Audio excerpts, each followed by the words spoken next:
Yoga is probably the last thing that comes to mind when I mention the lawnmower, driving a car, polar bear pose, doggy pose, woof woof. But it is if we're talking about family yoga.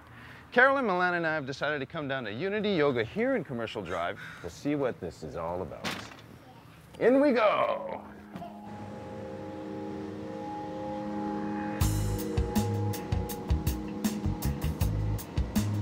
Yoga for adults, I'd like to make it a lot more like yoga for kids.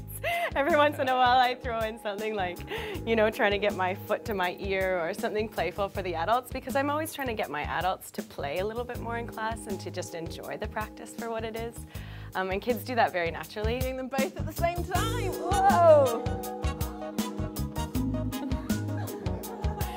That one rolls us over.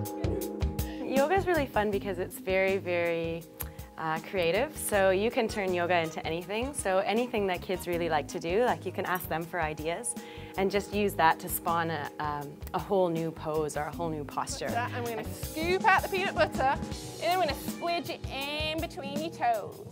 And then we're going to spread it all the way down the legs, all the way up, oh, covered in peanut butter. And then you're going to take your jam, in English, or jelly, and we're going to scoop it all down between our toes.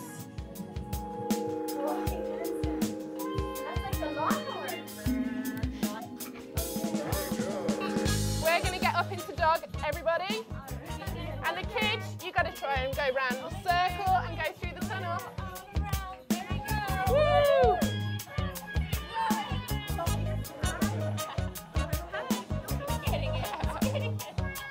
Keep going, keep going.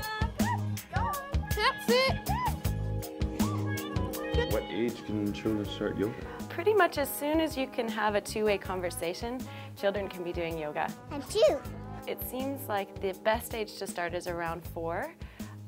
Because they do have the listening skills and they are able to mimic what you're doing and to understand a little bit about why they're doing it. So when they're trying to camouflage in the snow, they like to hide their noses. We're going to lean forward because we're snoozing polar bears. I'm going to hide our nose, so we try and bring our chin down towards the ground. This gives us a nice stretch to our hips and it keeps our polar bear noses warm. So we have to put our seat belts on first. Put our seat belts in. Nice straight legs and toes pointing towards the ceiling. Get those steering wheels, and then we're going to go for a drive. We might have a bit of a traffic jam. Uh-oh. So Unity Yoga was built on the idea that yoga should be accessible for all types of people. And it's really important to us to see that the space is inclusive and a safe space for people to practice. We wanted to get away from the fitness model that yoga is moving towards and come back to the real traditional roots of yoga.